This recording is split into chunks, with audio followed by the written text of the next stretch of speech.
track that I need to learn all the jumps and get my timing down. So you know, when we came out here, like I said, we didn't know what to expect. So came out here, won my heat race. I said, boy, if I could just do that again in the main event, I think I can win this thing. Got another great start, and you know, led wire to wire, and it was a lot of fun, and I'm looking forward to doing it again this year. That was a great win last year, David Bailey. Well, it was amazing, really. I mean, a lot of people felt like the four-stroke would be competitive here and there, but boy, he proved it could be competitive on a hard, slick track. That's what we're looking at here tonight. As it dries out, he might be able to make a 2 for 2. 32nd board is up. Mikel Pachon in this one, along with Henry, Michael Craig, Lamson, Matasevich. His very first victory, his only 250 victory, was right here in Las Vegas. Back in 1990, the very first Supercross staged in Las Vegas. Pedro Gonzalez also in this one. Then we've got 4 arena cross riders: Grayson Goodman, Brad Woolsey, Cliff Palmer. Palmer's been looking well in the mid-pack. Also Michael Jones as the board goes sideways. Who will get the whole shot here at our first qualifying heat? They're off and rolling. Lamson to the inside. It's Pachon, number 16 of Team Suzuki, getting the whole shot. But right there, 2 Hondas. Michael Craig. Craig should be good in his hard pack. Steve Lamson takes the lead. Pachon to the inside, looking like a dirt tracker, coming through the corner, David. Pachon did look good. I like what Lamson did. I don't know if he meant to, but he had to go just outside of the groove into that loam. Kept a perfect power slide through it, and able to hold off that position over Pachon. Lamson, Pachon, Craig getting harassed right now. Boy, Craig is really good on a track like this. Looked pretty good in practice. Pachon, though, yesterday had the fastest lap times unofficially. 17 Lamson, Pachon, and then you've got number 13 Craig, but right behind him is Grayson Goodman, the arena crosser, number 60, and then Doug Henry, number 19, passes Grayson Goodman. Remember, the top 4 get the transfer to the main event, so Henry now has moved into the 4th position with Goodman and no, it's Jeff Matasevich right there battling then with Goodman. He passes him into 5th. So the battle for the bubble right now, David, would be Matasevich versus Henry. I don't think Jeff can catch up with him. I don't think so. Jeff was able to work his way around, and he's got that 4-stroke a lot more dialed in this year than he did last year as Craig makes a move. Craig getting it by Pachon, and so the 2 Hondas out in front now. Steve Lamson, Team Honda. Michael Craig, Honda of Troy. Team Suzuki's Mikel Pachon trying to come back now on Craig. That section they're just getting through right there. The leader, Lamson's tripling. Also, Henry's tripling. That's what allowed him to close in on this battle for second so fast. Really tight track. I like what they've done with it, though, Art. I mean, with the limited space here at the stadium, they have really gotten interesting out there with the track lanes, and they've got a few new obstacles we'll get to look at a little closer later on. With Lammy pulling the lead, we're looking at 3rd and 4th right now, Pachon and Henry. On a track like this, does it make a big difference, David Bailey, to get one better gate selection? In other words, this battle right here, Henry and Pachon.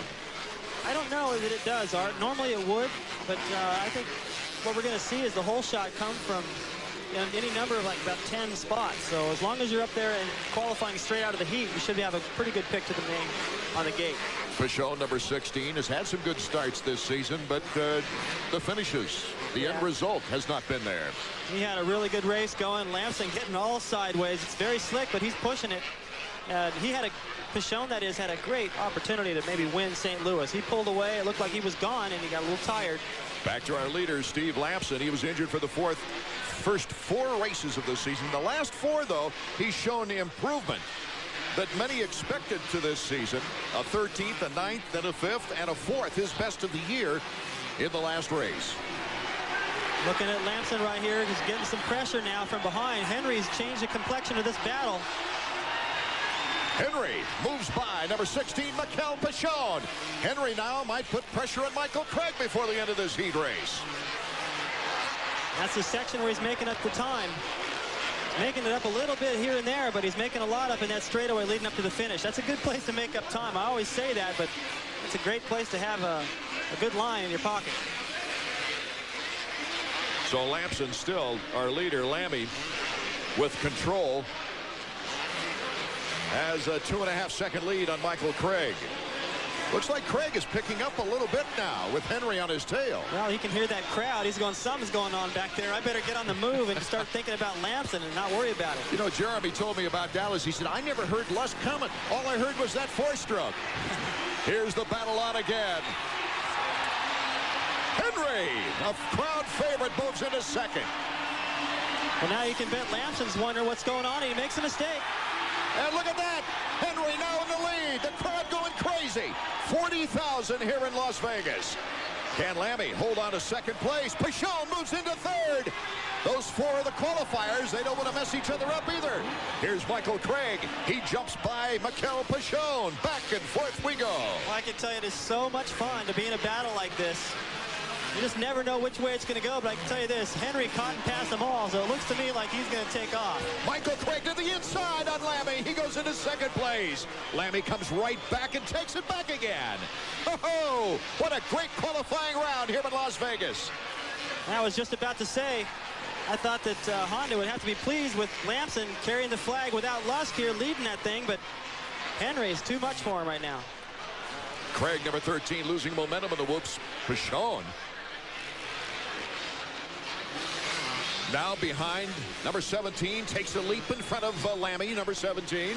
So Pichon now in third.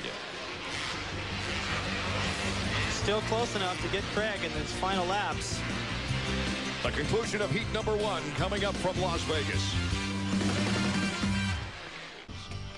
Welcome back to a qualifying round, an exciting one. Doug Henry on the four-stroke, the winner here last year. You just heard his comments earlier about his historic victory. It wasn't his first Supercross victory, but it was the first four-stroke victory in the history of the sport. And he's taken off right where he left off here in Las Vegas. Well, I've said before on the shows that if you can come back to a place where you've won before, it always feels good, and you just expect yourself to go out and get those results. There's the triple I was talking about. No one else has been able to do that consistently, and he's just opening it up every lap. He's also proven here on a very tight racetrack that you can pass. White flag, final lap here in the opening heat. Right now, it's clear-cut the four players who will go on to the main, as they've got a great lead. But in what order? Well, that's what we don't know yet. Now, Pichon just running right up the inside, taking the line away from Craig up to the triple, takes over that spot and pulls away. You got to wonder what's going through Lamson's head, because he was out there looking great, and all of a sudden finds himself way out of the hunt. Fourth. Pichon hurt his wrist in a casing crash in the last race, and it was one he broke several years ago, and it's a little tender, but he certainly has showed what he's made of, moving into second place here with a white flag soon to turn to checkers for Doug Henry. Henry, Pichon, Craig, and Lamson on their way to the main event. And so Marty Reed will be talking with Doug Henry on the victory podium, and Jeremy McGrath will lead the riders in heat number 2 when we return.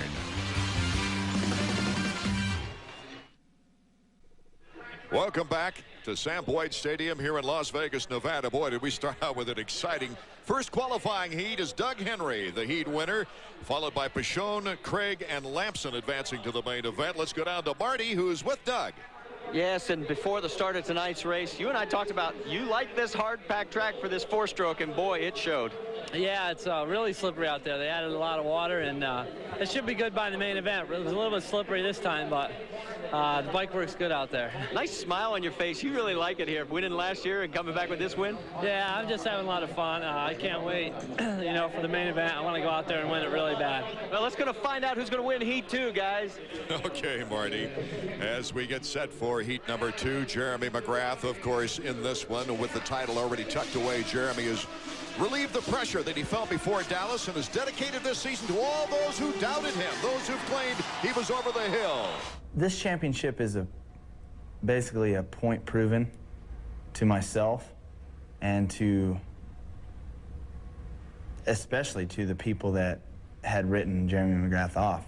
I mean, a lot of people were saying, oh, he's old and he can't do it again and he's washed up and all this stuff. And, you know, I think this championship is more dedicated to those people. Those are the people that flip sides like, you know, like as air. And, you know, I've had a lot of loyal fans, but all the people that were saying those things and stuff like that, that's what makes it so sweet.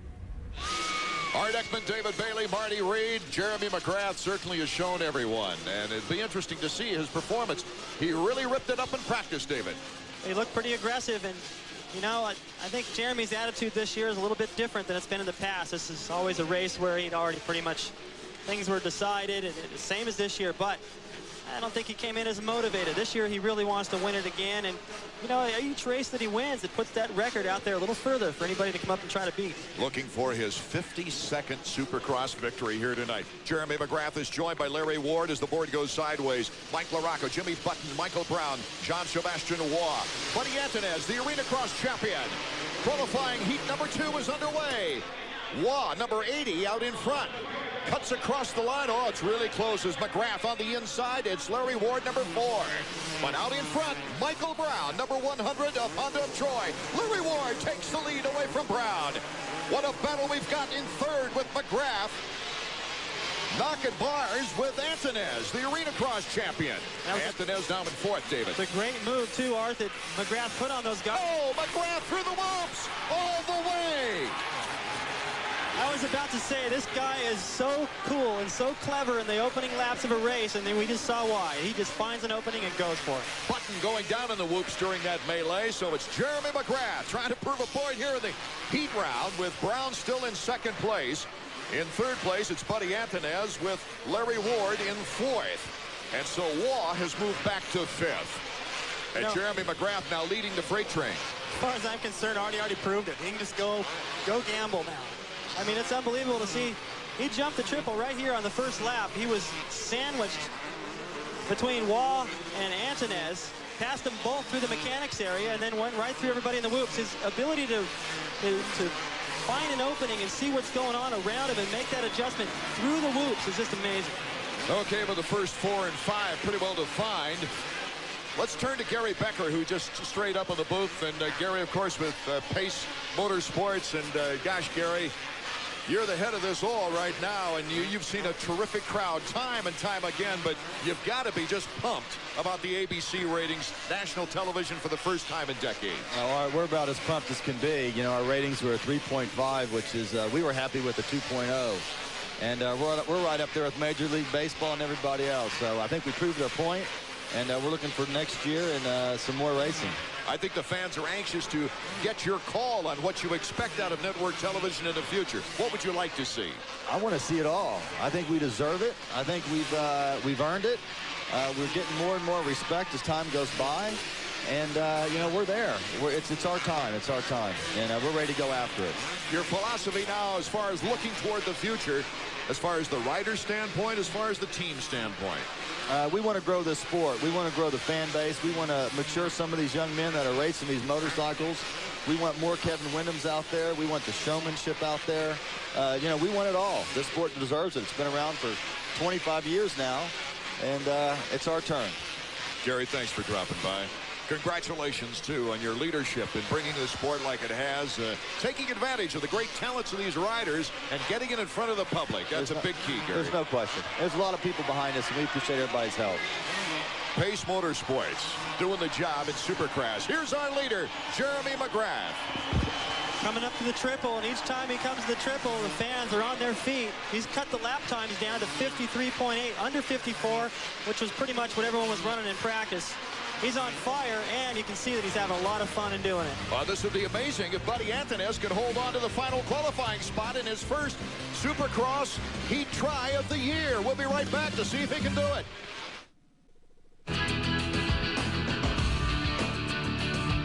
He came to the United States a 3-time world motocross champion, looking for a challenge. And boy, did he get one. I found to hang with the guys and keep the speed up, I was going over my limits, and that's why I ended up getting hurt so much. I'm the kind of person who really likes a challenge, and I think I've got myself one racing in the US here. But through winning 8 championships, I've only raced with the number 1 plate twice. And that kind of shows that I like a new challenge. You know, once I've done something, once I've achieved my goal, I like to move on. It wasn't just the physical injuries that haunted Greg Albertine's effort in America. It was the mental side as well. When you're winning, everything fits into place. Everything is easy. Even the biggest problem becomes the smallest problem. But when you're not winning, the smallest problem becomes the biggest problem. And it feels like you're drowning. And to get yourself out of that rut is very, very tough.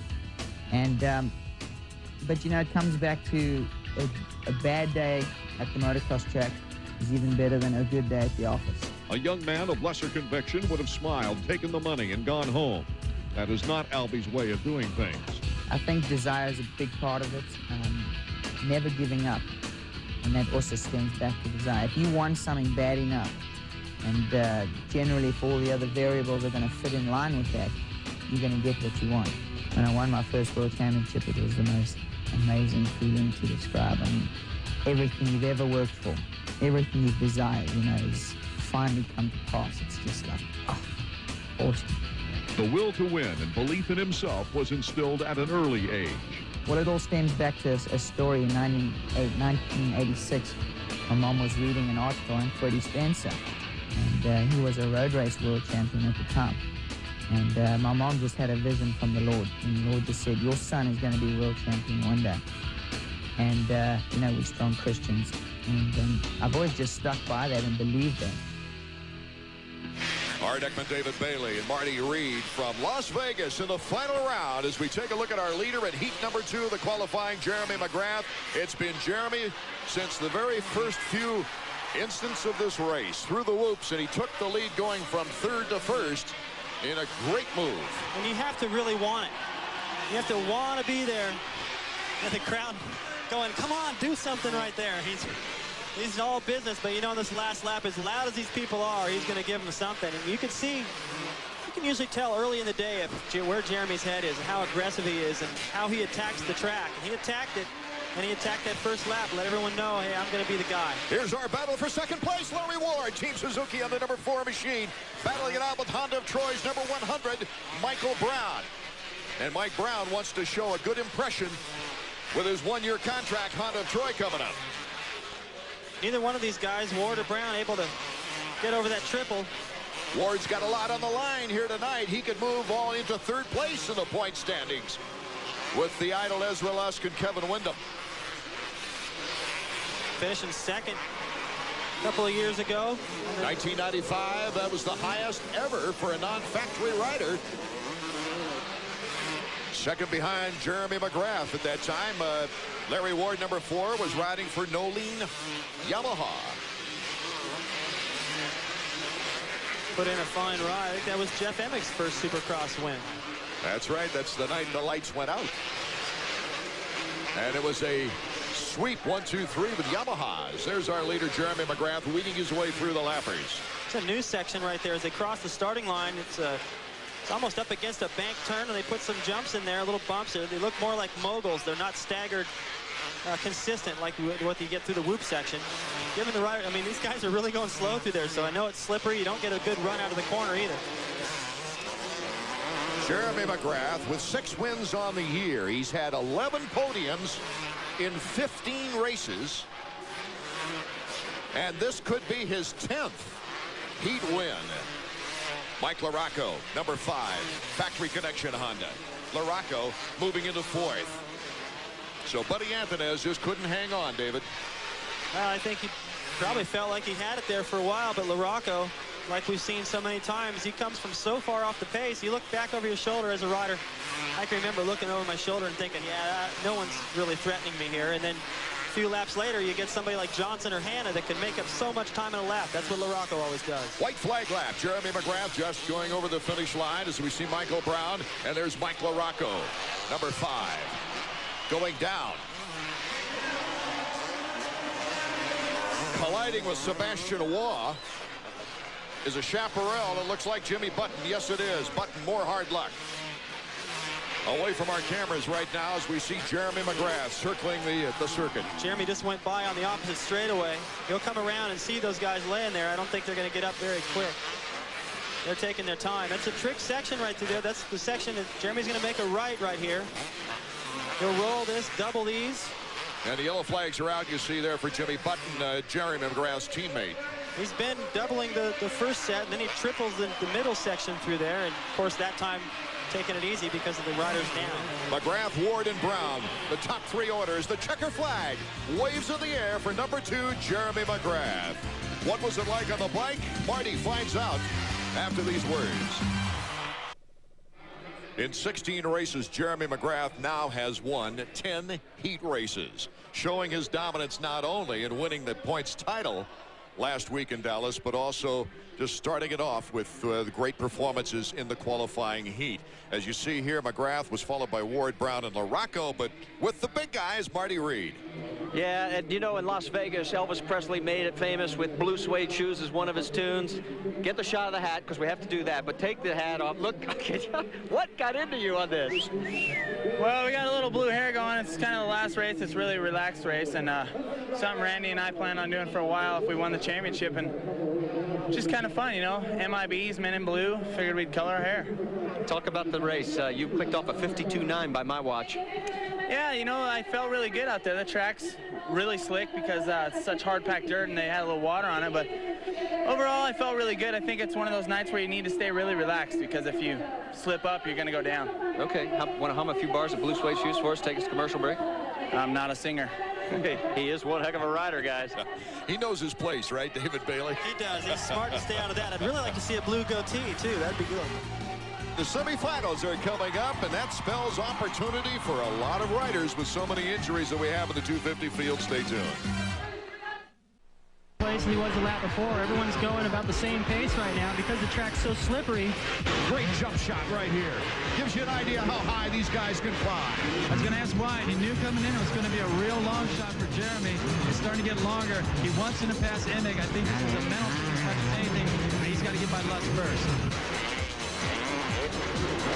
And the crowd is standing, giving Doug Henry a great cheer as he takes the checkers for the 3rd time of the 1997 season. And here is your new champion. The City of Lights, light it up for Jeff Emig. Welcome back to Las Vegas. Art Ekman, David Bailey, Marty Reed, as we enjoyed that Honda flashback and getting ready for semifinal number 1. First of all, a look at the Suzuki track map, David. Well, right off the bat on the starting line, you've got a jump, a few rollers in there just to break it up into a left-hand first corner onto the first triple, cross the starting line to another triple, and then it gets hard. The whoop section down and back with a double into the turn and coming out. These are deep and packed like cement. And then what I like to call a timing straightaway. We've seen already Henry and McGrath tripling through the air. The only guys who can do it consistent.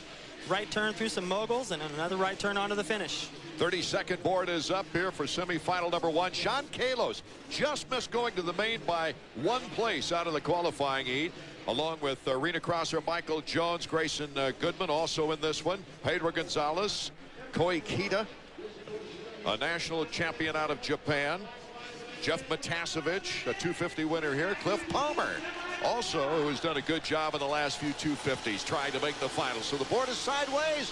First semifinal underway from Las Vegas. Whoa, what a charge for the whole shot. Goodman, number 60.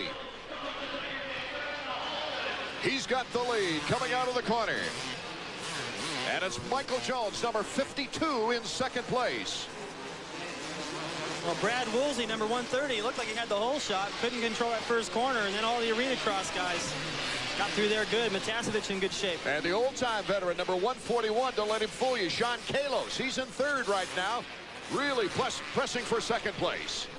One of the taller riders out there, too, and through this whoop section, he should be pretty good. Those are so deep, it's a little easier for the tall guys. Out in front, number 60, Grayson Goodman. Always got good starts in the arena cross this year. He's familiar with Mike Jones, too, who's all over him right now. He knows exactly what to expect from Mike. Boy, they go bar to bar in that great series. Michael Jones cutting to the inside. Jeff Matasevich right now is in 4th. And remember, the top 5 go on to the main event. Cliff Palmer's in 5th right now. Michael Jones, the leader. Goodman in 2nd place. Sean Kalos holding on to 3rd. Here goes Kalos with the big leap. He tripled, and Goodman didn't. That first lap in the books, Art, 55.7 lap time, so a couple seconds off the factory guys. But one thing that's good about this semi right now is without the factory riders in there, all these guys are pretty evenly matched. It's still anybody's race right now. 141.60. 141 is Sean Kalos, 60 is Grayson Goodman. And Matasevich is losing some time to them with Cliff Palmer's 5th place in danger right now. Also got Gonzalez coming behind Palmer. He's capable of catching up and making a race for the final transfer spot. Gonzalez once finishing 2nd in 125 action, and then went through a rash of injuries. The real battle right now for 2nd place. Michael Jones in front. Sean Kalos holding on to 2nd with Grayson Goodman in 3rd. Matasevich in 4th. And Palmer still holding on to 5th. Good close racing here in the semifinal. We'll be right back with the conclusion of our opening semifinal round after this. It's still pretty much a 1, 2, 3, 4, 5 freight train. I think Kalos is kind of banking on the fact that if he gets close enough to Jones right there through the whoop section, he's got a trick line coming out of that first section where he jumps about the last 4. A taller rider can let that bike soak up those deep bumps a little bit better than the shorter guy. Pedro Gonzalez is starting to make a move now on the final transfer spot. As we see Kalos, number 141, in 2nd behind Jones. That's what I was talking about, how he gets out of there pretty clean, but he's got to go wide to do it, so he loses the time, then he makes it back up. There's Jones, 52. That's a tough section through there, Art. The timing's got to be perfect. Where Button went down, that's what's sending him to the semi, which we'll see next. White flag is out. Mike Jones trying to hold on to this semifinal round. And don't forget, also coming up from Las Vegas, the spotlight will be on the 125 shootout. And the old guy, John Dow, 32. Hold off the rampaging teenager, Ricky Carmichael. The East versus the West. That ought to be interesting, David. It's going to be for sure. I don't think there's any guessing about it. And I think Ron Kotick could just jump right in there and spoil it for everybody. I'll tell you, there's 6 riders and there's only 5 spots to qualify. We're looking at number 52, Mike Jones, out in front. Whoa, little fishtail there. Sean Kalos in 2nd. Goodman in 3rd, but Gonzalez is really putting the pressure on Palmer in the final transfer spot. Here they come toward the checkered flag. It's Jones, Kalos, Pedro Gonzalez to the inside. But Pedro goes back to 6th place. Palmer holds on to 5th on that final qualifying out of semifinal 1. We'll be back in a moment. So Michael Jones gets his best finish in a semifinal round trying to qualify for a 250 main event in Supercross. Jones, Kalos, Goodman, Matasevich, and Palmer. Those 5 qualifying for the main event out of our first semifinal. Let's go down to Marty. Well, if you follow the Arena Cross Series, Mike Jones is very familiar, but first time you and I've had a chance to talk with a semifinal win. Congratulations. Thank you very much. Like I said, I'm just out there to put on a show for these fans. I'm riding good tonight. I got better bike this weekend than I did last weekend. As far as competition motors really helping out. I got some great suspension by Pro Action going through the whoops, and it's just all working out for me. Like I said, I'm out there having fun. I think that's what shows, and that's why I'm up front. David Bailey made comment about some of the jumps midway through the race. Did you know how close those guys were to you while you were making those show jumps? Yeah, Mike Jones is here to put on a show. Whether I win or lose, it doesn't matter to me. I'm out there to do my best, but my best is also putting on a show for the fans. If I go home with more fans in Las Vegas than I came here with, that's a defeat, or that's one of my goals this weekend. Well, it was good enough to be first place in semi number 1. I don't know, but I think it was Michael Jones who did a jump contest. He left the bike in midair and won the jump contest. He is good at that. He's definitely a great showman, and I understand that's a great strategy. We mentioned a lot of injuries, giving opportunity to a lot of riders. Let's take a look at the 250 injured list. Lusk out with a shoulder, Wyndham out with a shoulder, Emig, Huffman, Hughes, Albertine, Lawrence, Ferry. The notables, 8 notables out of this race because of injury. Earlier, Marty talked with Kevin Wyndham. One of the biggest heartbreaks of the season happened in the last 2 rounds to this man, Kevin Windham. A championship within your grasp, and boy, now you're coming back from injury. You've lost 15 pounds. What's the physical status, and when are you going to be able to ride again? Well, it's a separated shoulder, and you know, I've done some ligament damage top and bottom, and I made a lot of progress in just 1 week, so I'm going to shoot for Glen Helen, show up there and ride and see how it feels. But you know, like I said, if I make as much progress the second week as I did the first week, it'll be good. Okay, some anxious riders getting ready for our second semifinal round, and we've got some interesting competition here, just like in the first semi, David. Well, I think what we're going to see is a evenly matched semi number 2, but you got a couple guys in there that should stand out. Buddy Antunez, who just won that Arena Cross championship, and also Jimmy Button. He got collided with somebody in that timing section, went down. I would expect him to win this thing. Well, he's made his mechanic a busy guy in the last, and getting stuck in the gate. One rider looks like Terlicki. Yes, Terlicki got stuck in the gate as Jimmy Button gets the whole shot. Jimmy Button, number 11 on the Chaparral. Ryan Huffman. That's Buddy Antunez in second place. Moving up to third is Anthony Pocaroba, number 40, and he's being challenged by Waugh, number 80. Pocaroba just going for the double, getting past. Still making a race of it, though. Boy, Button really in the advantage, getting through those whoops. Has now got a 5-bike lead on Buddy Antunez, number 26. Bar-to-bar battle. Waugh, Antunez. Waugh, the more experienced throughout the season in Supercross, takes second place. Be anxious to see if he can stay with Button. This will be good practice for him here in the semi to try to learn as much as he can from Button and figure out what that pace is going to be, because I have a feeling Button's pace is going to be pretty much in line with what they're doing in the 250 main. Somewhere in the low 54s. If he can hold that with Button, that'll give him a lot of confidence. It'll be another little stepping stone for him going into the final race of the year. Make a statement. Waugh, Antunez in second and third, with Jeff DeMett in fourth. And on the bubble is Jason Partridge, and he's got some hometown fans. He's right from Las Vegas. He's in the 5th spot as the battles between Waugh and Antunez. Waugh, number 80, in second place now. He finally pulled out some time right there. Just a little bit better timing. That's why I call it that. If you put the bike in the perfect spot, nose down and land just on the downside, don't touch the tops of those, you get through there a lot quicker. That's what Waugh did, pulled away a little bit, and that first lap from Button was a 55, so see if he can crank it up a little bit more. Okay, the battle's on for third still now, as having to hold off is Buddy Antunez. Buddy Antunez trying to hold off Jeff DeMett, number 72, out of Humboldt, Texas.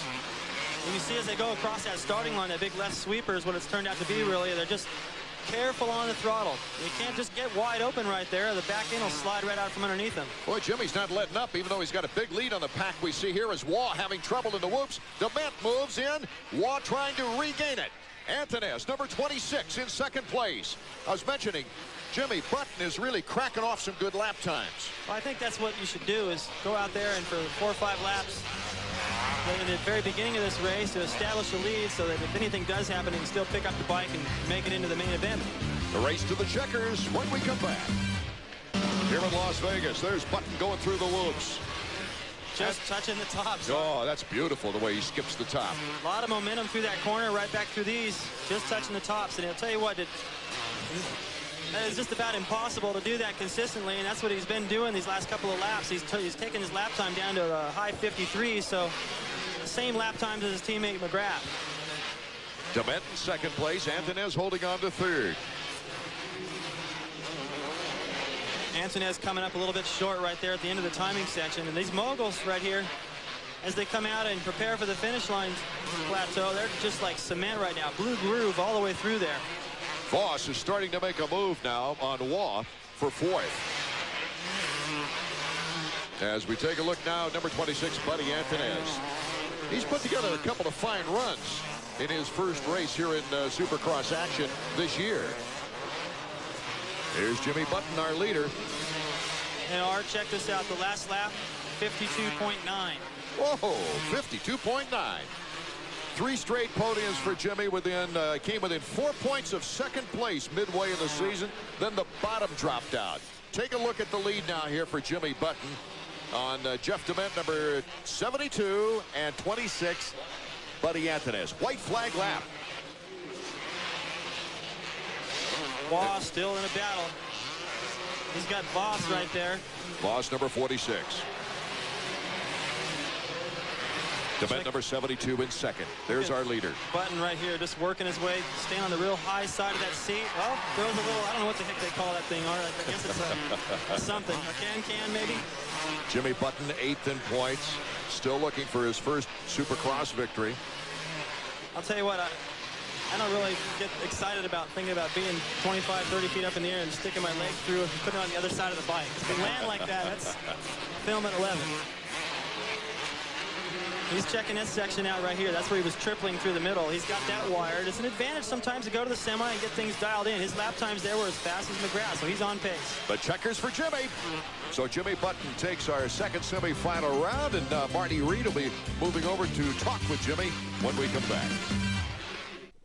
So 18 riders have now qualified for the main event as Marty on the victory podium takes a look, and we take a look at the top 5 finishers. Jimmy Button, Jeff DeMent, Buddy Anthonez, Jean-Sébastien Waugh, and Voss all making it into the main event out of our semifinal round. Let's get to Marty.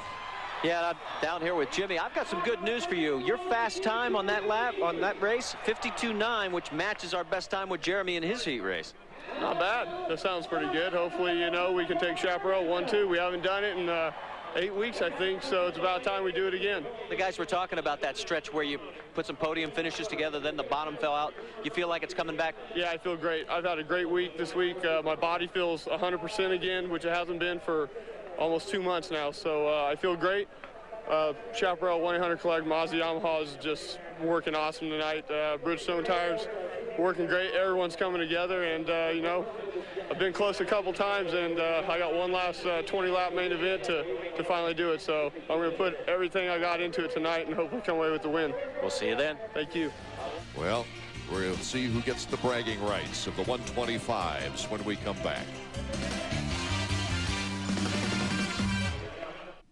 Welcome back to Las Vegas. While we were away, Pedro Gonzalez and Jason Thomas captured the final 250 gates, finishing 1-2 in the LCQ.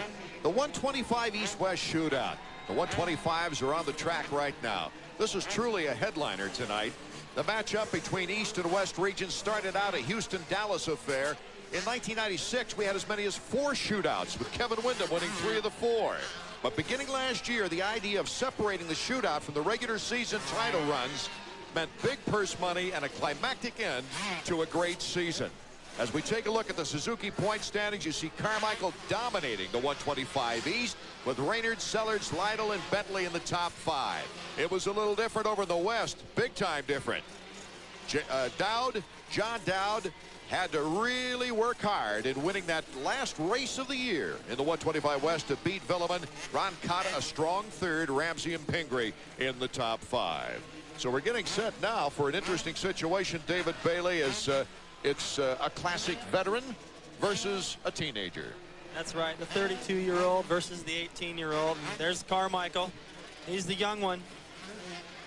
And less experienced, but definitely more aggressive. He's been I think everyone's probably betting on Carmichael to win this matchup, but don't count out John Dowd or Ron Cotta, who beat John Dowd in the heat race. Those two are going to possibly step up the pace, perhaps pressure Carmichael. And I think under pressure, he can still make the mistakes we saw him make last year. John Dowd, always a sentimental favorite after his very first title anywhere in the pro ranks, winning the 125 West. Both riders are excited about this shootout and talked about their seasons. I think, no, it hasn't worn off yet. No, not at all. I mean, I'm still kind of, every once in a while, that kind of pops in my mind, you know, that I actually, you know, I won that thing last week, and it's just, I'm still pretty excited about it. I'm just, every time I think about it like that, I just kind of get a little smile on my face. He's got a lot of experience on me. He's been in it longer than I have. He's older, so I got to try to, I don't know, put my 1.5 years of experience into his, you know, 10 years of experience. So it's going to be tough, But I think we're both, you know, focused on outdoors. That's a bigger race for us, you know. We both won the championship, so, you know, we're just here for fun. As we take a look at the starting grid for the 125 shootout now, Ron Cotta, Carmichael Dowd, we've mentioned those before, but Brock Sellards, Casey Johnson, Robbie Skaggs, Ryan Huffman, Casey Lytle, Sean Perolio, all kinds of guys in there battling it out as we get set for the start of this exciting frame. You know, I think Carmichael, even though he's already wrapped up the East title, if he wins here tonight, it will be a perfect season. I don't think that's ever been done. It's never been done before. A regular season has never been accomplished before either, Marty Reed. You know, when you have a heavyweight prize fight, you have a tendency to want to watch the competitors before the start of the bout, see what their mannerisms are. What a contrast. Roncada and Dowd, the two older riders, were the more nervous, constantly moving back and forth, tamping the dirt. They have still been moving. But yet, Ricky Carmichael, the 18-year-old, he just sat there stoically watching the last chance race, arms folded, helmet on, straight out, focused, and getting ready to do business. We're ready to go racing, guys. The Round one. Mounts now as the board is sideways. Who will it be? The bragging rights for the 125 season. Ryan Huffman, number 28, gets across the whole shot line the first, and he takes the lead out of the first turn. Skaggs, number 45. Well, of the favorites, we pointed out, Dowd, Roncada, and Carmichael. Dowd has got the best start, sitting in fourth right now.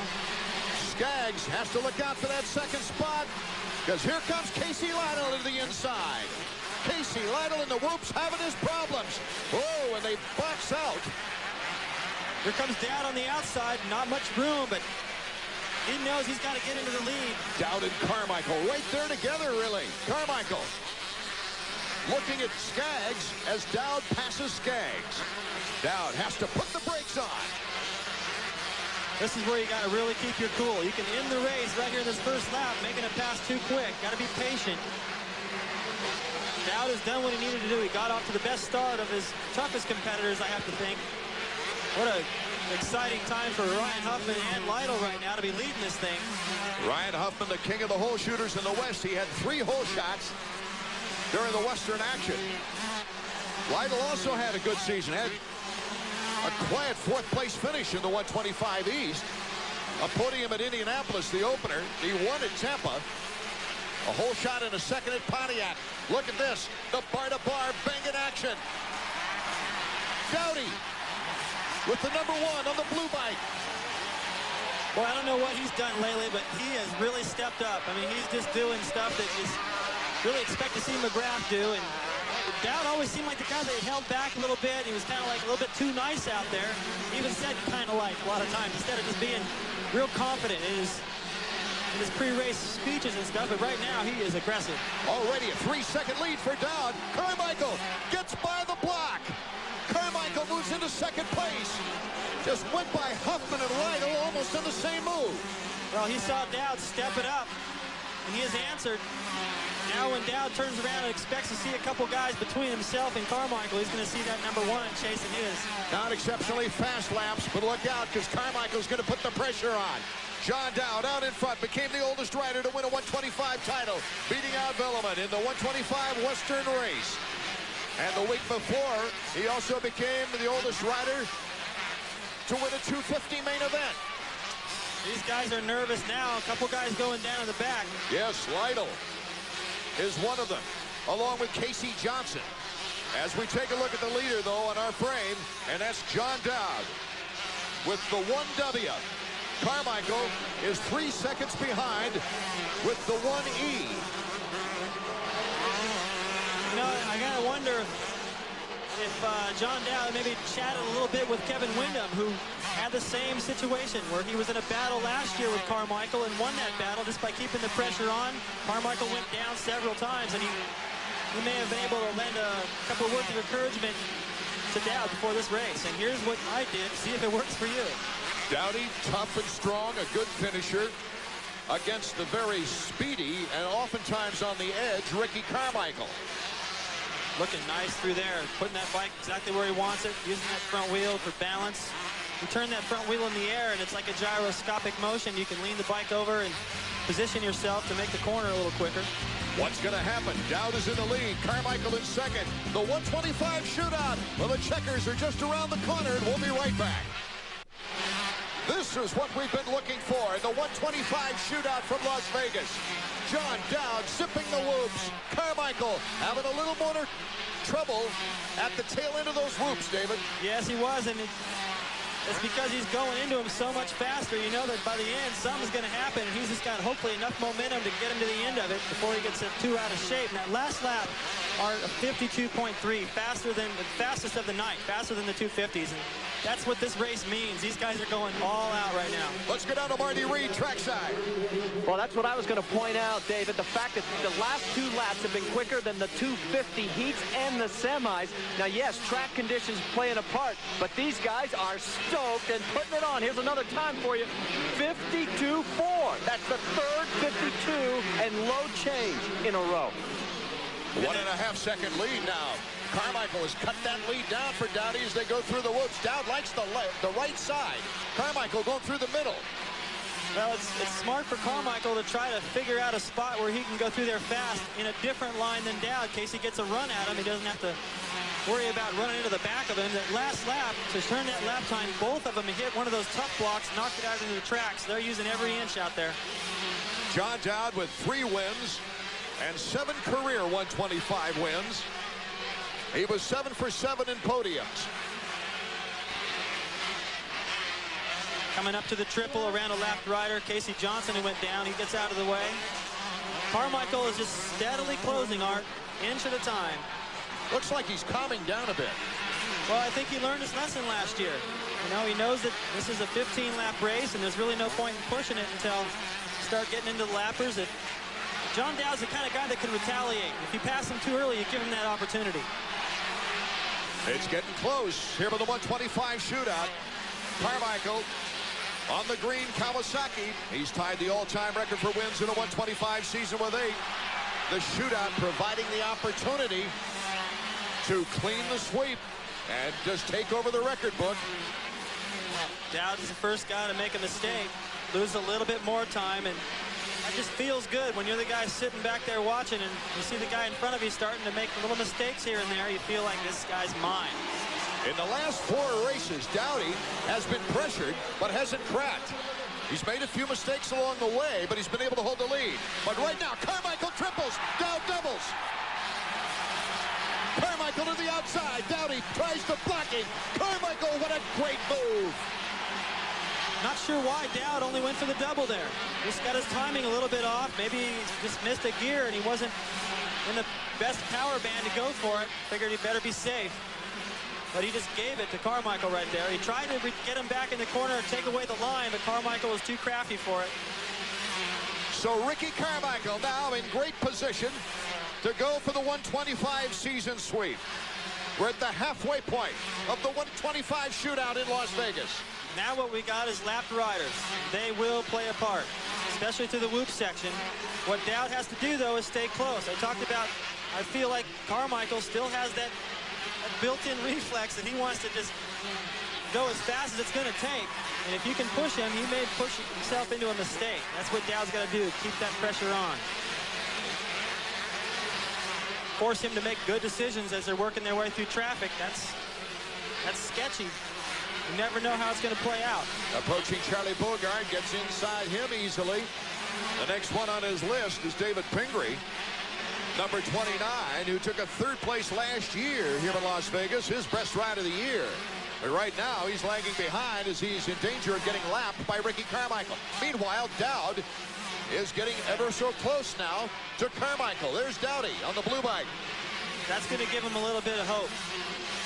You know, when you get caught and passed like that, it's a horrible feeling. You're thinking, okay, what can I do here? I'm already going as fast as I can. They're turning the fastest laps of the night. I know he's digging deep. Then he gets passed.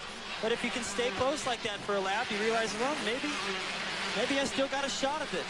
52.7 lap time for Carmichael with Dowd in 2nd, Roncott in 3rd, Huffman in 4th, Barilio in 5th, Ramsey in 6th, Way in 7th, and Curry in 8th. Dowd having a tough time working his way past Pingree right there. Nothing Pingree's doing wrong, just Dowd Not able to get in the right spot. Finally gets around. He's got another Honda rider to work his way around. Lytle, who went down early. He's approaching Casey Lytle. Dowdy getting by Lytle. Carmichael already by him. And we'll be right back as the 125 shootout from Las Vegas, Nevada continues. Here's our leader, Ricky Carmichael, in the 125 shootout, a 3-second lead on the 125 West champion, John Dowd. That time he went for the double again, Art. I don't understand why. He's got to keep doing that triple or he's going to give this thing to Carmichael. He got a little bit more space. You can see how hard he's pushing through the whoops right there. And that last lap by Carmichael was a 52.8, so the pace has slowed slightly. But I can tell you this, I have all the confidence in the world of Carmichael running 52.8s all night. Are we watching right now a legend in the making?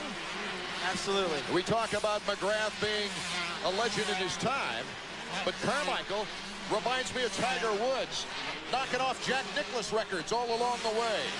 Well, he's already closing in on the all-time 125 win record, and this is going to bring him that much closer if he can hang on. And, you know, that's one record he can break of McGrath's, and I think that won't be the only one. What's wrong with Dowdy? Well, let's check in with Marty Reed. These guys are turning in 52-second laps. Is the fatigue factor starting to get to your rider, John Dowd? I think, you know, there's a big hoopla about Carmichael being behind him in the 125 class this whole year outdoors and stuff, and I'm sure that played a part, knowing that he was there. And it would have probably been better if John got a little worse start and maybe followed him around, you know. Can he pull back, get him back? I don't know. He's making some mistakes that are costing him pretty bad right now, so we'll see what happens. He's getting ready to come by the mechanics area again, guys. He's still solid second. Roncada in third. Perolio has just moved by Huffman into fourth. The lead they have over Roncada is just unbelievable. These guys are clearly a level above right now. This matchup really meant a lot. You can see it because Roncada pretty much didn't outclass Dowd, but he definitely smoked him in the heat race. And right now, Dowd is about 12 seconds up the racetrack. Big difference. Ricky Carmichael.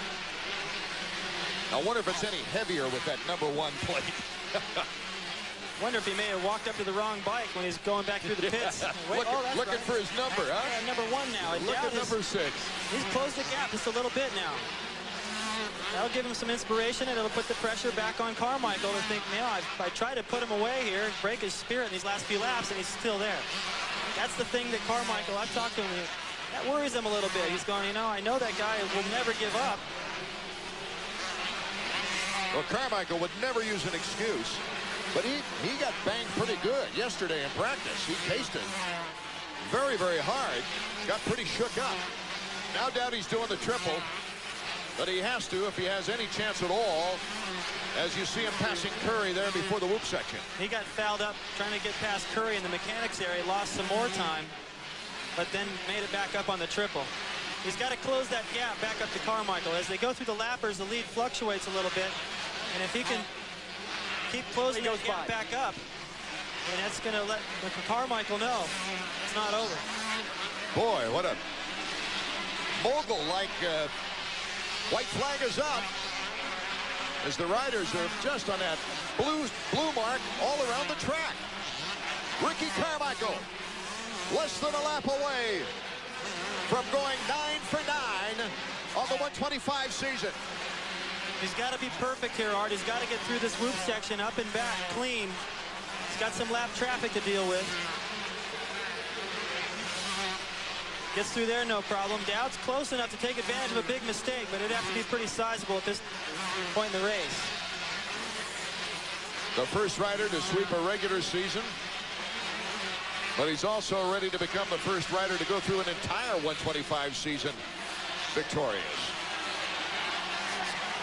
Ricky Carmichael, he does it, and Dowdy right behind him. Quite a ways back is Roncada. Roncada will probably take a third, with Perolio still, I believe, in fourth. We will check that when we get back with the official finish of the 125 shootout from Las Vegas in a moment.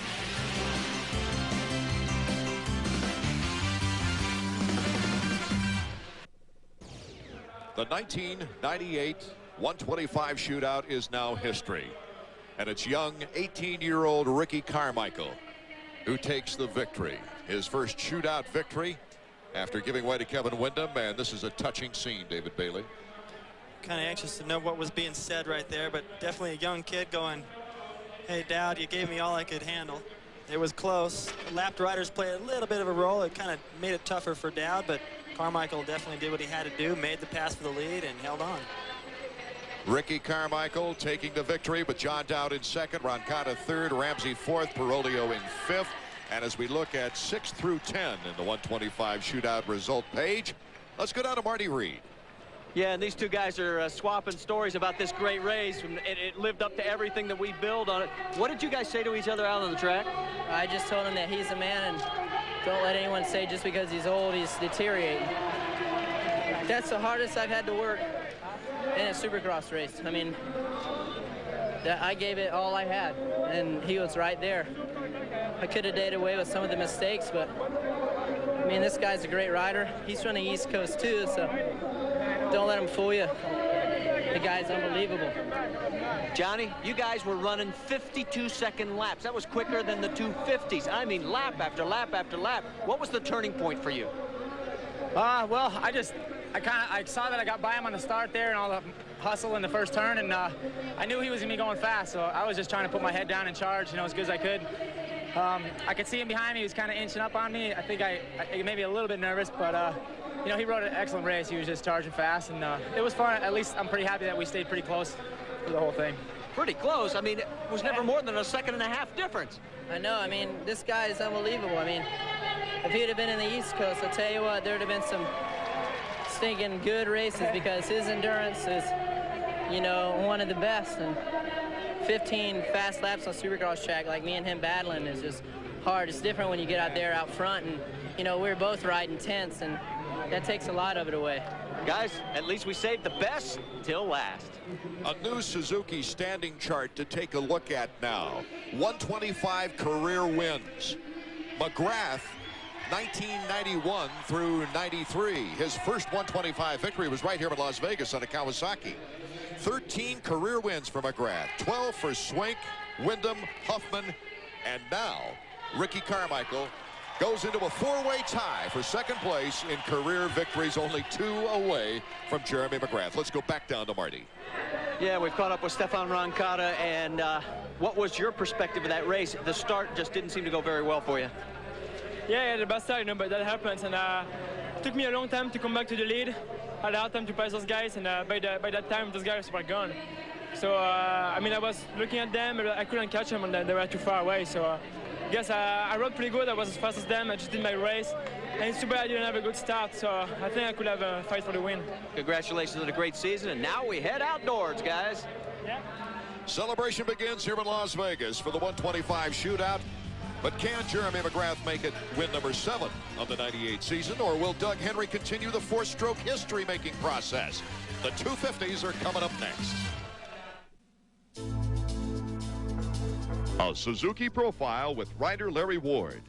If you would have asked me 8 years ago if I thought I'd win another race in the next 8 years, I would have definitely thought I would have, but I didn't, and I'm really glad I could come back to Suzuki and get another win. Larry Ward looking at the checkers. Larry Ward! It was an emotional moment for Team Suzuki and Larry Ward in Tampa this year. A 12-year veteran, Ward hadn't won a Supercross since 1990. The first one was so special. It was so emotional. I was in front of my home crowd. I was young. All my family was there. All my friends from high school were there. But this last win meant a lot to me. It's been a long time coming. I've been riding really good. To earn the factory ride back and then to go ahead and win a race again, it felt really, really good. Tampa was the perfect thank you, Suzuki, for Larry Ward had done it the hard way. After 4 seasons with Team Suzuki, he was dropped from the factory team, only to become one of the few, if not the only rider, to get another chance with the same factory. When I lost my factory ride, there was some reasons why I should have. I wasn't riding very well. I wasn't as strong as I should have been, but the 4 or 5 years I didn't have a factory ride, I rode for some very competitive, good support teams and put in a lot of hard work, got a lot of good results, and Suzuki rewarded me with the factory ride again this year. Dealing with rejection, Ward refused to give up. His second-place finish in the championship points race in 1995 was the highest finish for a non-factory rider in the history of Supercross. I learned how to ride a little bit differently. I learned how to be able to ride a lot faster with half the energy. Plus, I got a lot stronger. This year will mark the 8th time in 9 seasons Larry Ward will have finished in the top 10. Ward is anxious now for the national outdoors. I've learned how to ride that 250 pretty good. Last year I finished 4th, had a lot of podium finishes outdoor, and I can't wait to get to Suzuki on an outdoor track this year. Art Ekman and David Bailey after that first heat. Boy, what a freight train. What excitement. It was unbelievable, too. And to see Doug Henry come from behind like that, he's obviously found places to pass out there. He passed everybody, pulled away, and he's looking pretty psyched about riding that 4-stroke here again, making it 2 for 2. And in the second qualifying heat, Jeremy McGrath went out to prove something, even though he's got the title. In the first lap. I mean, this is why this guy is the 5-time Supercross champion. In the first lap, not the best start, but all the way into the lead, taking advantage. He's always in the right place to take advantage of somebody else's mishap and then pulled away from there, setting a fast time. As we take a look at the 250 Suzuki point standings, despite McGrath already being awarded the #1 championship plate, there are still a couple of meaningful points battles adding up to big bucks for this year's record-breaking points fund. Ward, for instance, has a shot at 3rd. He needs a 7th or better with Lusk and Wyndham injured. LaRocco's capable of moving up the ladder if Ward falters. Pichon and Henry are separated by only 1 point for 6th place. Let's go down trackside now. Marty Reed, what about that track? Well, David mentioned earlier about this staggered section right off of the starting line. But come on over here with me. You can see how staggered it is, but look at how this dark groove, this is actually down to black here, guys, and it is really getting chunky down in here. You sink down into this thing, it's pounding the suspension. Really tough going.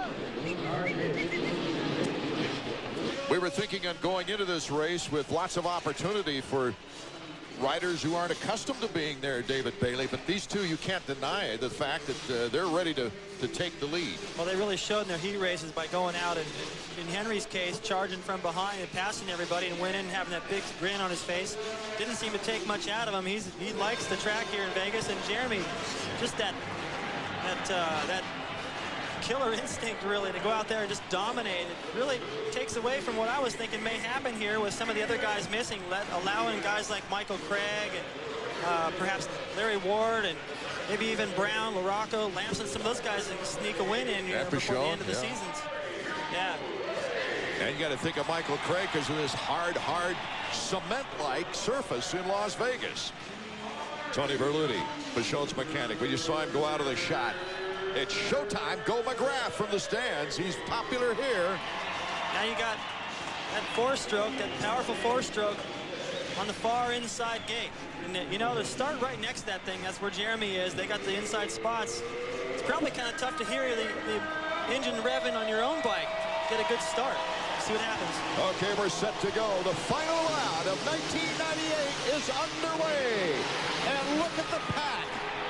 Pichon gets a pretty good jump through there. Number 16 has the lead with Henry in 2nd. Lamson's gone down with Button. Looks like Grayson Goodman and DeMint caught that pile up. But a good opportunity for Pichon, who was quick in the practice yesterday. Michael Craig in 3rd. McGrath is in 5th. Don't forget Mike Jones is between them. Yeah, Pichon is an excellent hard-packed rider, but here comes Doug.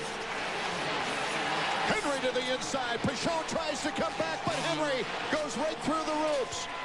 Replay the start. Watch Lamson gets all sideways, locks bars with somebody, has no chance of saving it, goes down. It's just a domino effect right there.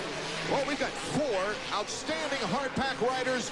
1, 2, 3, 4 as Jeremy battles to get into 3rd. It is Henry out in front. Pichon in 2nd. Craig in 3rd. McGrath in 4th. Great start for Jones, who sits right behind McGrath right now. I'll bet you he can't remember the last time, if ever, he was sitting behind McGrath in a main event. And Ward is behind him. There you go. Henry in the lead, number 19. Looks like they're skating on ice on that blue surface. They are. 52.1, fastest of the night. So these guys have stepped it up. The track is getting better. Pichon looking good in those whoops. Henry on the smooth throttle of that 4-stroke. Oh, what Pichon's doing is, because Henry's taking the inside, he's going wide, getting a run at it. On this hard pack, David Bailey. You've got to really finesse things, don't you? Well, I always like the hard pack because it takes throttle control. You can't just come out of the corner and just nail it wide open. You got to feed the clutch. You got to feather the throttle a little bit to get that power to hook up. If you just gas it wide open, you could slide out, or too much wheel spin, you're not going forward. That's what's so good about the four-stroke. We found out here last year. And all three of those guys sit behind Doug right now are excellent with throttle control. There's Lamson talking with Dan Bentley. And he is out of the race. Mike Brown is right next to him. Yeah, my fear about this for Steve is that he's had a few good races here in the last few weeks. McGrath moving up. Jeremy McGrath cuts inside. He's got it. Just in front of Michael Craig. Yeah, going back to Lamson, no art. Just when he seemed to be putting things together heading into the outdoor season, this could really put a damper on next week.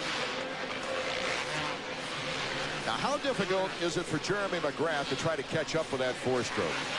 Because the broader power band gives him that smooth acceleration. I don't think it's going to be tough for Jeremy to catch him. First, he's got to get around Pichon and hope that Doug isn't gone. That's number one. If he can do it, number two, catching him won't be too big of a deal, but passing him is a whole other story, because Doug is tough to pass here. And most of the lines he's got are on the inside, so he's going to have to go wide. Let's go down to Marty. He's with Lammy. Yeah, Steve, it looks like your left wrist or fingers. Yeah, it's actually my index finger here. It's kind of, I don't know, I think I just jammed it. I hope it's all right, though. But I couldn't use my clutch very good, so hope it's all right. Sorry to see you out. McGrath is only 3 seconds off the lead of Henry, but McGrath there having a little problem getting around Pichon. Now, McGrath's got better lines here and there, but because of the line Pichon's using, it's not really working in Jeremy's favor, but he's good at adjusting, and I'm sure that when he recognizes that Doug is not pulled away to a lead that he can't catch. As long as he keeps him in contact, he'll figure out what he's got to do to get around Pichon. Be patient. And Craig is still there. Craig is coming up in fourth. There you see Pichon in second. That's McGrath. And the Chaparral Yamaha, and that's Craig bouncing through our picture. But our leader is Doug Henry. That time, Craig McGrath getting on the brakes, turning tight, get through that loop section on the inside. Smart. Now, Pichon, timing is starting to get him, put pressure on the leader right now. Is sort of left McGrath for the moment. No one has 2 victories in Las Vegas. Welcome back to Las Vegas. Our 250 main event is underway. If you tuned in late and missed the 125 shootout, it was Ricky Carmichael victorious. But right now, Doug Henry on the four-stroke. After the win last year in Las Vegas, the very first in four-stroke history, or in Supercross history, I should say, is trying to hold off Jeremy McGrath and Mikel Pichon.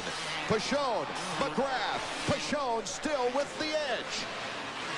Well, you know, I've said before that I haven't seen McGrath win that many races that were real close. This is close.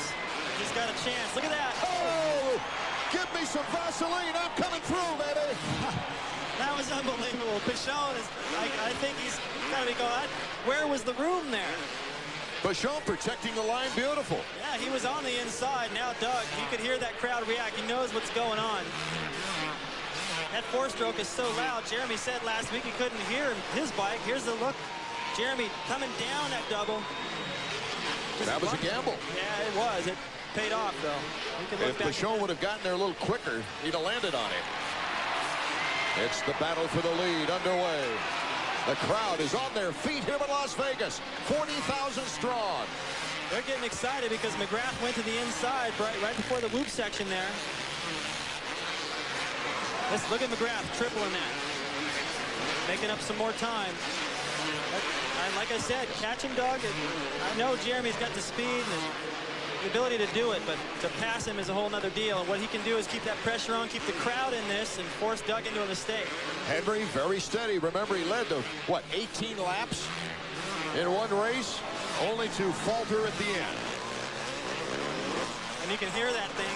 It's about all you can hear when you get that close to that four-stroke. But Jeremy got plenty of practice at it last week in Dallas, so I know he knows what. Here he goes again to the inside.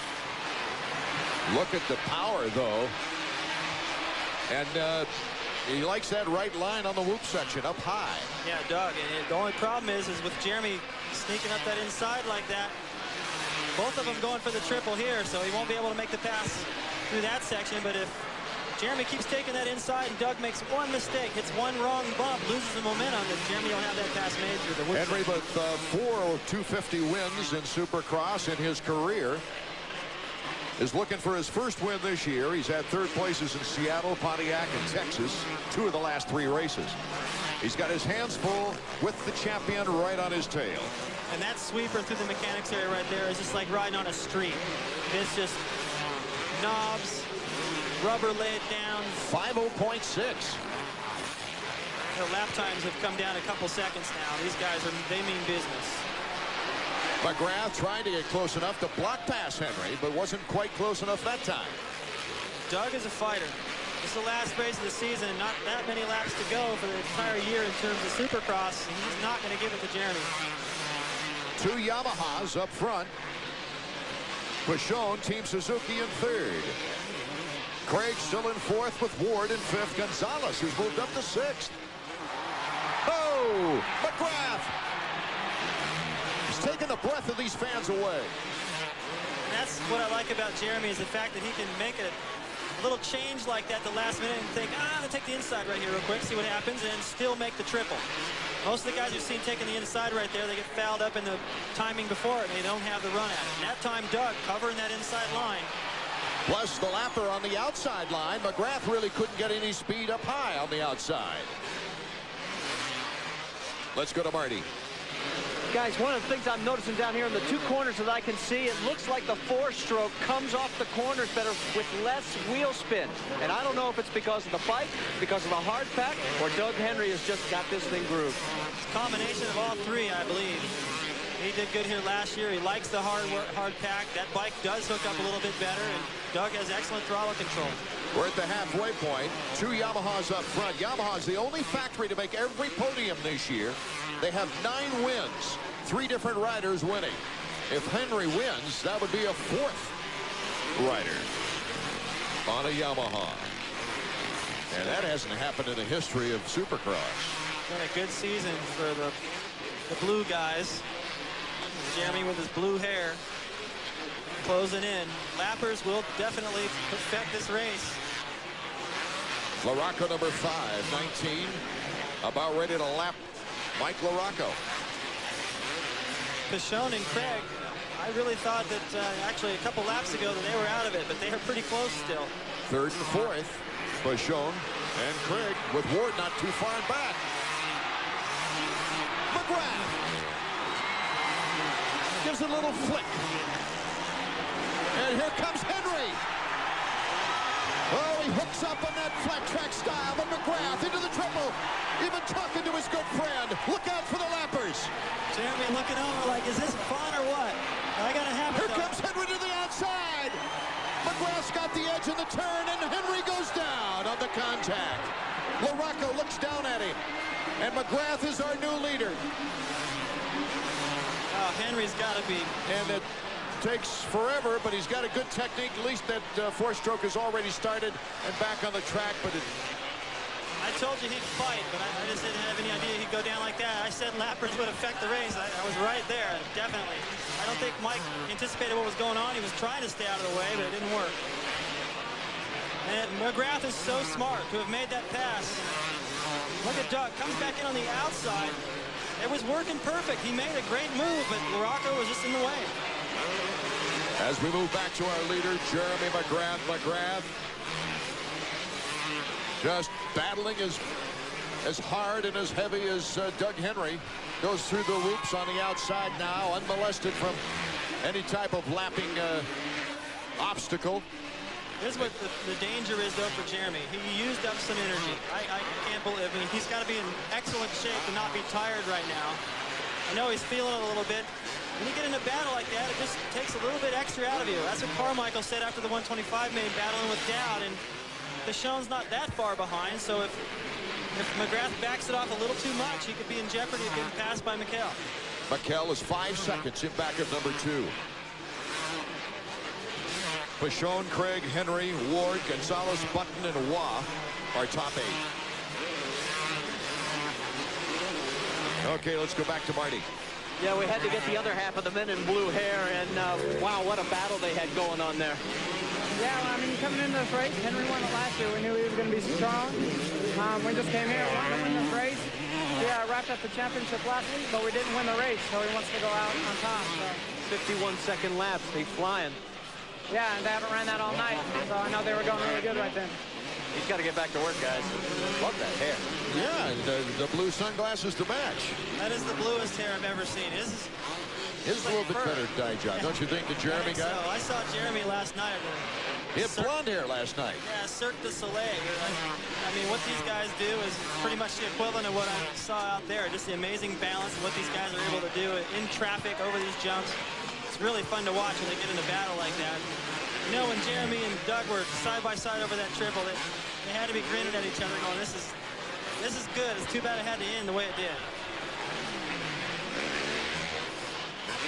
Looks like as he comes out of that corner, he can glance over to the other side of the racetrack, see Pichon coming the other way, and he knows as long as that stays about the same, he can continue to run this comfortable pace. I don't think Pichon's fitness is good enough to let him close on McGrath. He'd have to be riding a lot better. I don't think that's going to happen here tonight. If McGrath could hold on to this lead, he would win the championship then in the final tally for the history books by 51 points over Ezra Lusk.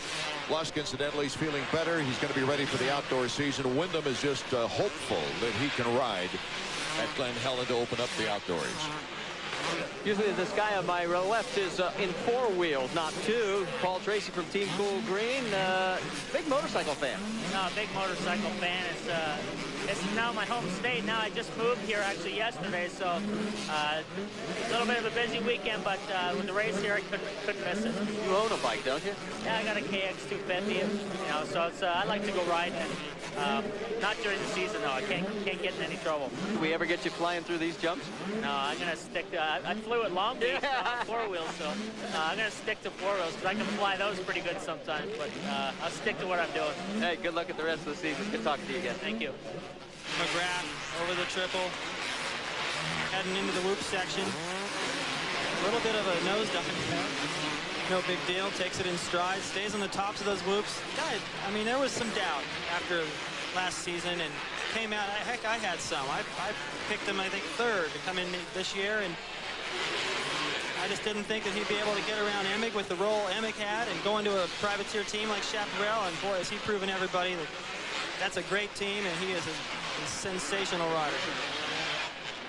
LaRocco and Pichon.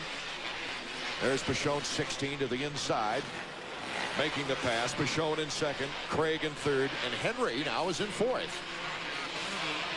A ways back, though. The lead has shrunk, but I think that Jeremy is being a little bit cautious right now, deciding to take those amazingly fast lap times up just a little bit to a pace that he can maintain.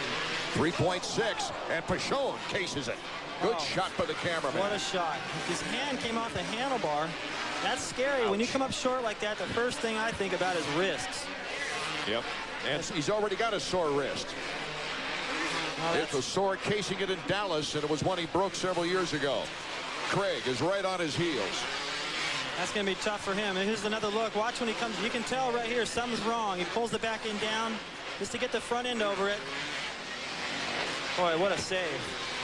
Pichon looking for his best finish of the year. As we go back to our leader, Jeremy McGrath, he has 3 fourth-place finishes. So Pichon still holding on to 2nd with Craig in 3rd.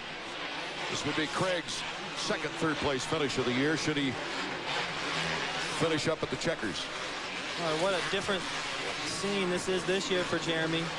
Last year, trying to just hope something would happen to Emig so he could win that title. It didn't. Emig did what he had to do to clinch it. Jeremy just riding around. I forget what he got. It doesn't really matter at this point. But here, totally different deal. Already wrapped it up. Going to add another win. Jeremy, yeah, excuse me, David. Jeremy continued to keep his string alive of when he gets a points lead, he has never lost it. That's a pretty strong stat.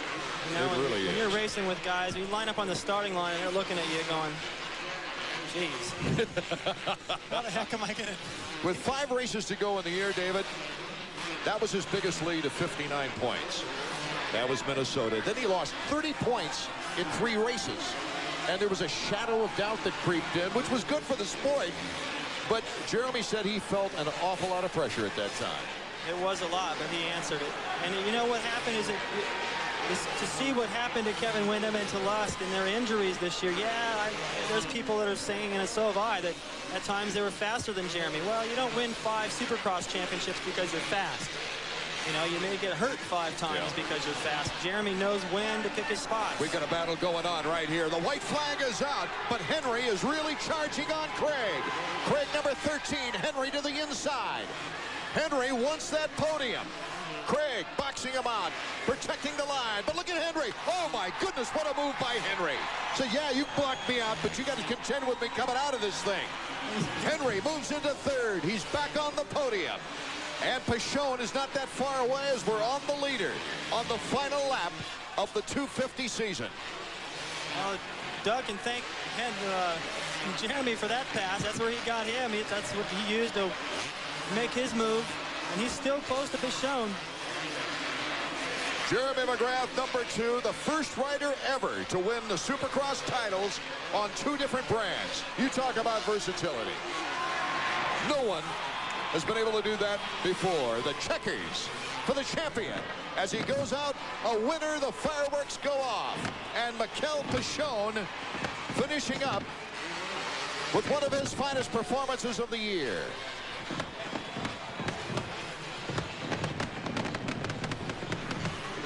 The celebration of a champion.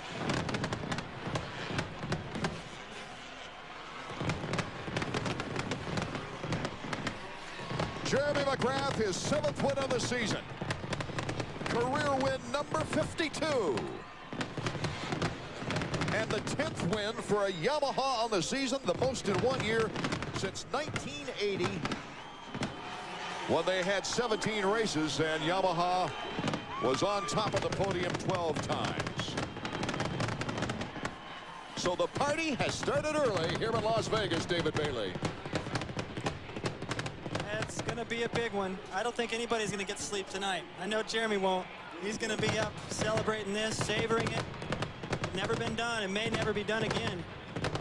Good ride for Pichon, too. Hanging on after that gruesome landing. McGrath opening up a new era. As the first independent team, Dave Dameron, the owner of Chaparral, congratulating Jeremy McGrath because McGrath has put his independent team on the map. We'll be right back with the words from the champion in a moment.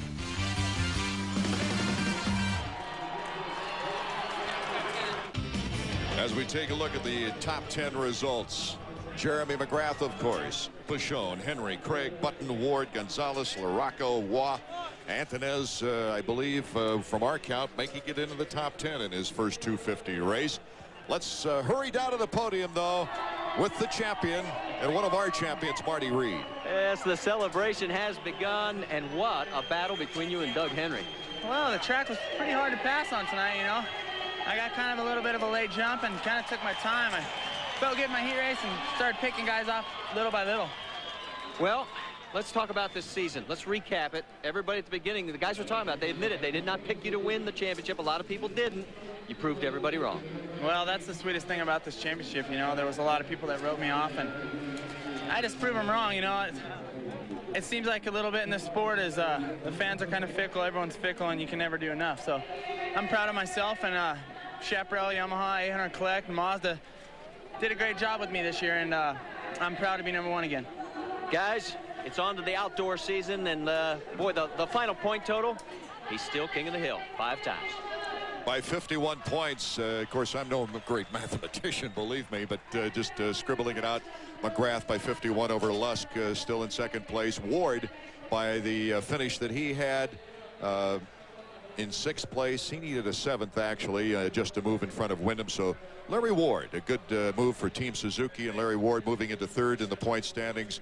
Larocco in 5th place. You got the Pichon, you got Henry, Button, Craig moving up to 9th from 10th place with the Idle Hughes. Let's go back to Marty.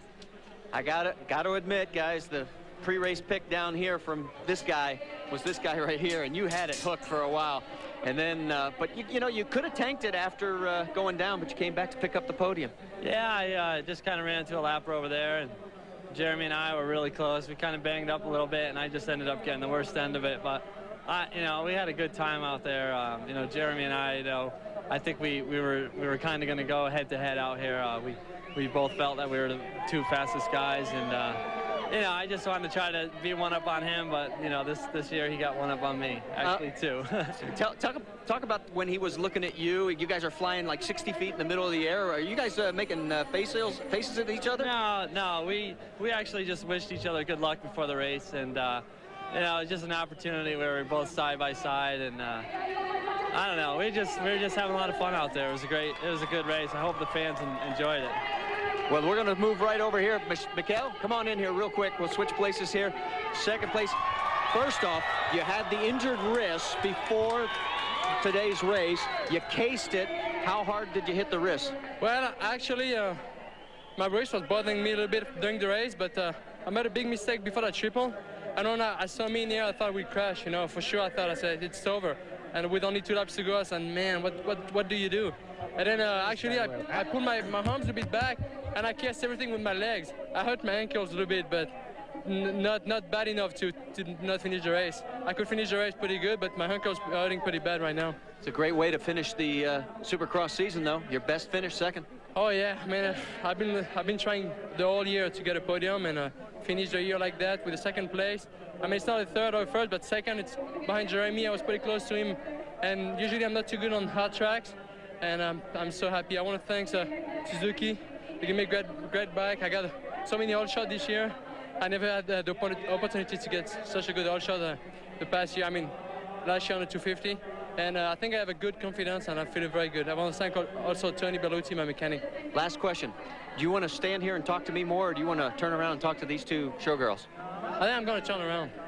See, chopped liver, guys. I know my place. Okay, Marty. Well, let's go on the record right now. Neither one of us, Art Ekman or David Bailey, wrote off Jeremy McGrath. We didn't write him off. No. It was just my belief, and I think a lot of people thought that Emig was going to be more of a factor during the season. But the emergence of Ezra Lusk and Kevin Windham means the future of Supercross is very, very bright, and will give McGrath all he can handle next year. I think so, but you know, when you look at how things played out, Emig parked behind McGrath for a couple of years, 3 years really, in second place. And every time he exited the racetrack, there was Jeremy again standing on the podium, and it had to just kill him, but eventually he worked through that until he finally defeated him. And although Lusk and Windham really impressed me, especially Windham, I knew Lusk could do it, winning 2 of the Supercross last year. Windham just jumping in there in his first year and having the results he had. He'll be there, but can anybody knock McGrath off? I don't know. I think it's going to take those guys a while, just like it took Emig. A lot of hard work put in developing the 4-stroke machine, and it's a lot of hard work to adjusting after being so many years on a 2-stroke. Doug Henry is finally, you know, really getting it tuned in as far as the finesse is concerned, and it might be a good combination next year. Well, it's proved to be a good combination in the past couple of weeks, and you know, I think that there's going to come a time when it's not just a hard, slick racetrack where that bike's going to perform. Doug is a fighter, as we saw tonight, and as long as they continue to make improvements on that bike, he's going to continue to be a threat on it. And I think everyone is going to be interested as Ricky Carmichael, who won the #1 plate for the first time in the 125 East, just dominating the first undefeated season for a 125 rider, advances at least part-time to the 250 ranks. He'll come back to defend that #1 plate, David, but it's going to be fascinating to see him run the opposite division 250 races. I can't wait for that. We were thinking we might get a preview of that last weekend in Dallas, but I think he was smart. I mean, I said in shows this year, I'm going, I don't understand why he wouldn't go out there and ride a 250, but I talked with Mitch Payton, and he said, you know, it really doesn't make sense. Contracts are being talked about right now, and if he went out there and made a mistake, that could really hurt his chances for a good contract, and he's going to move up the ladder the same way Ezra Lusk did and Kevin Windham, and it's worked for them.